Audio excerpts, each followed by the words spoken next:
Hello, welcome to my first tutorial video.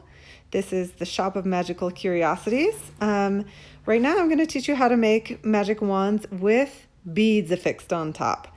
These are dowel wands using hot glue, the very easy, simple kind, but with beads and crystals affixed on top. Okay, first thing you're going to need is glue stick. You need a dowel.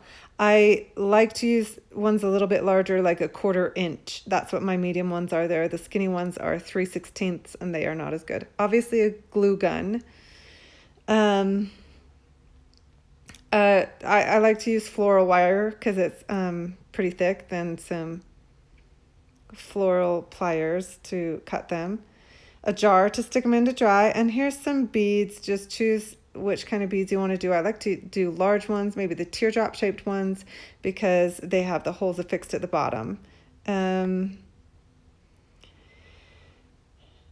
These ones are made out of glass, and I tend to think the glass ones are easier to clean up in the end. This one's made out of polymer clay. It doesn't have any holes in it. You could use marbles. You could use just regular beads. Really, whatever your heart desires. Okay, also I've used these little jewels. It's not my favorite to use because I don't feel like they stick on as well, and they're just harder to paint. And the jar is for cooling off your glue. Is you want the water cold but without ice in it. Okay, let's get started.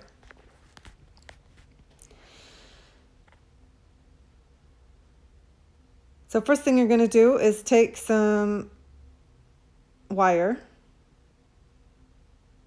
I don't know, I think that's probably like 6 inches, 8 inches, whatever you feel like you need. And then I stick it through the hole in my teardrop shaped bead. I decided to go with the smaller one for this tutorial. Really large ones are a little harder to affix on top. The smaller ones are a little bit easier.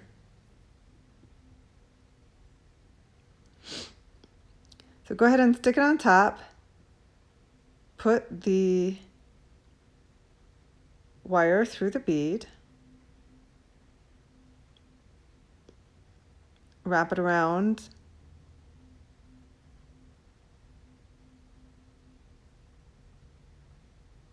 And if you've ever done any jewelry wire wrapping, it's really similar.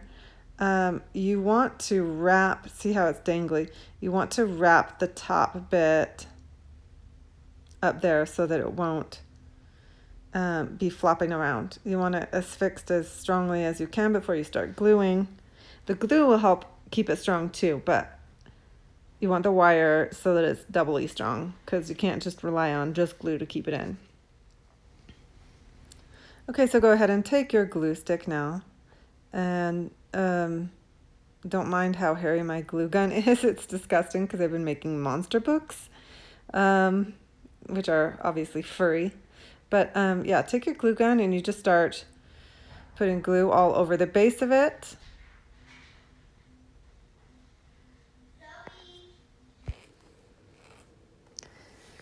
I turn my glue gun on and off depending on how hot I need it. When it's really hot, it runs really fast and kind of creates a smooth look, and I like that for some things, but sometimes it runs too much, and you don't want it to run too much or get so hot that it could really scorch you. But yeah, I keep it pretty hot at first to get things smooth, kind of put it all over, and give more glue at the top by the jewel, and then kind of less at the bottom, kind of shape it that way. And that way you have more like a wand shape, you know. When I need to cool it off quickly, I have a jar with some ice cold water without the ice to dip it in. The reason I don't have the ice in there is because if it hits the ice, which is solid, it'll dent it or whatever and change the shape of it. But that doesn't like cool it off completely, but it'll cool off the very outside layer, making it so that it's not so drippy. It could be good for like freezing the shape of something if you don't want it to smooth out too much when it's really hot, or, you know, just helping it so that you can get more layers on, because I like to get it really thick up at the top for that one shape. Okay, so then after you get it kind of in the right shape with it big on top and smaller on the bottom, you take the tip of your glue gun and start making like a unicorn spiral. I'm leave it a little bigger at the top, so you take the tip of your glue gun and go a little further away. You could also use another dowel if you don't want to use the tip of your glue gun. Sometimes if my glue is not quite as hot, I like to leave the glue gun on, kind of melt it, stick it in a jar to cool it off. You might want to stick it in the water to give it a little cool off too first. Okay, so now we're doing the marble. Marbles don't have a hole in it, so you can't wrap it around with wire and secure it that way. So we have to go with a different way to secure it. I like to keep it a little bit cooler. My glue gun was really hot when I started, and it started to fall off. If it's a little bit cooler, it won't fall off as quickly, and you've got to really hold it on and blow it and just kind of hold it there for a while so it doesn't fall off. Once it's kind of secured on there, kind of give it the shape you need to give it. I think with here I didn't want to do the spiral one again, so I just kind of kept it pretty hot for this part, and it's kind of a smoother mottled look, kind of more like a woody, I don't know, kind of like just a whatever shape, but kind of because it's hotter, it kind of smooths together. Okay, then back at the marble, because there's no holes and you need it to stay on, you're going to give it some prongs. I did 3 prongs here. And the reason you need to do this is because hot glue doesn't really stick to hard surfaces very well. As you can see, I'm working on my countertop and I don't worry about it because it just scrapes right off. Well, so will the marble. The marble will just fall right off eventually. So that's why you have to give it some prongs if you don't have anything else to hold it on with. So here is a bead with holes in it. Obviously, you want to do this again.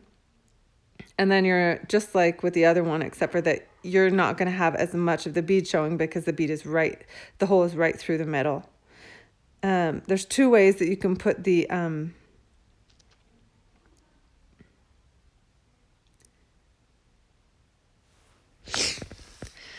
okay, so forgot, you need to put in a second thing and really secure it kind of there at the top so it's not so floppy.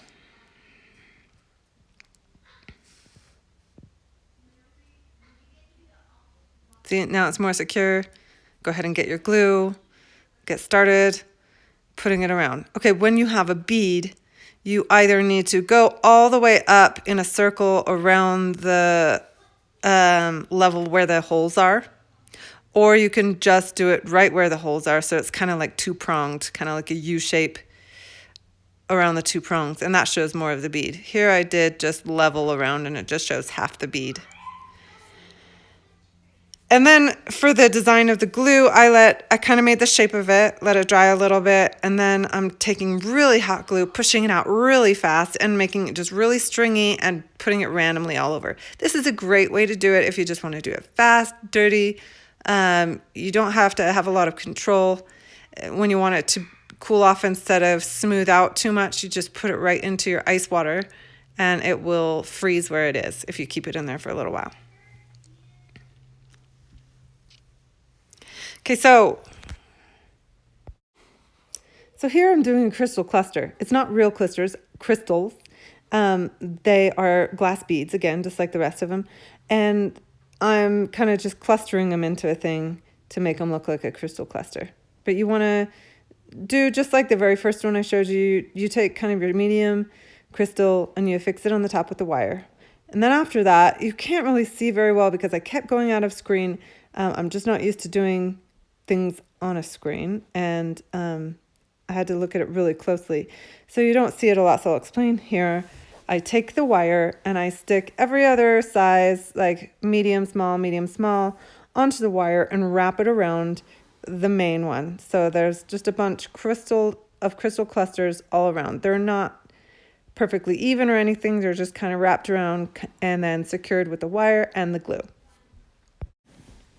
Okay, so now you need to sharpen them. Sharpening them helps you get a shortcut to giving it that one shape, giving it a kind of a pointy end. You don't want it so pointy that it's going to hurt anyone. So you keep kind of a blunt end, and also so you don't have to do more later. So sharpen with the pencil, but not all the way. Then take a sandpaper. I'm using 100. I put it on a sponge sandpaper. My other one was too worn out, so I just put it on top of that. But it's nice to have the sponge thing. We're going to kind of give it more of a better transition so it's not too pencil shaped, you know.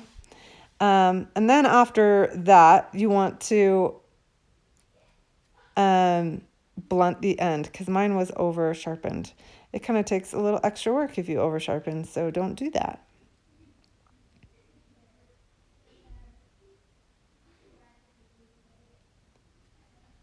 There we go. Okay, we're kind of giving it a rounder end so it's not such a dangerous toy. It's still pokey and it could still poke an eye out, but not as easily.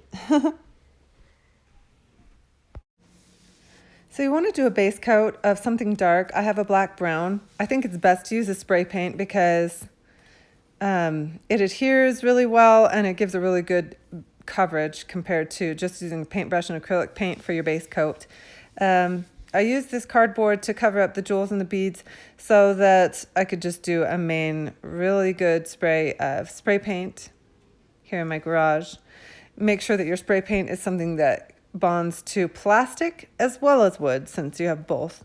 The glue is plastic, so you want both. I had a lot of overspray when I did this, so in the future I might do this tape method that I'm showing here, covering the entire bead. And for ones that just have a simple top, that should do it. If it has a difficult top, it might be harder to do the tape, so you'll have to paint the details after you're done with the spray paint. And any paint that you may have missed, you need to touch up the details with some black or dark brown or whatever base coat paint. And you can enlist your 3-year-old to help you too. So the top coats, you want to use something metallic. I've got gold, I've got brushed metal, silver, and this color shift kind, which is interesting, I'll tell you more about later. And this Lumiere's is such a beautiful kind of paint, which you can find by the polymer clays at Hobby Lobby. I can't remember where you find it at Michael's. I also tried using nail polish this time, and it was not too bad, actually. A little bit harder to paint, but we'll show that in a minute. So here's my acrylic green metallic that I'm using, and as you see with a dry brush method, you don't want a lot of paint on your brush, just a little, and you keep the dark in all the crevices, and it's so easy to do this part. It's a little bit harder with the nail polish, actually, because it just doesn't brush on as easily. Something interesting about the purple is with the color shift purple, it was looking gold. My daughter really wanted a purple, so we tried the purplish Lumiere, and it also looked gold. So we tried this new method by doing Pearlex powder. We put it in the bowl and put in some matte medium or clear overcoat, whatever you have that's clear. Mix it in with it to make a purple paint with the crystally powder. So that made a much better purple. And even though it's kind of dark here and you can't tell, this purple was really bright when it dried. Very, very purple and not even a little bit gold like the other ones were. Interesting thing was this blue nail polish that I'm using, that's sparkly, turned out being red. As you can see here in this rainbow one, that red tip part, that was the blue nail polish. It's so weird. It kind of had like a red shimmer to it, so we used that for the red. And when it came off on the black, it just looked red instead of blue. So at the end, when you're all done, you want to take this 100% acetone, not just regular whatever nail polish. Remember, it has to be acetone. Take some Q-tips, and if you had any overspray or messed up on your painting, you need to touch it up. Okay, after you've cleaned it up, you're all done. You've got a beautiful one you can use for cosplay, magic, Halloween, collecting, whatever you're going to use your one for. If you like my video, give it a like, leave a comment. This is my first one, so if you have any tips or tricks for me to make it better, let me know. I hope you enjoyed it, and I hope it helped in your wand making. And thank you. Bye.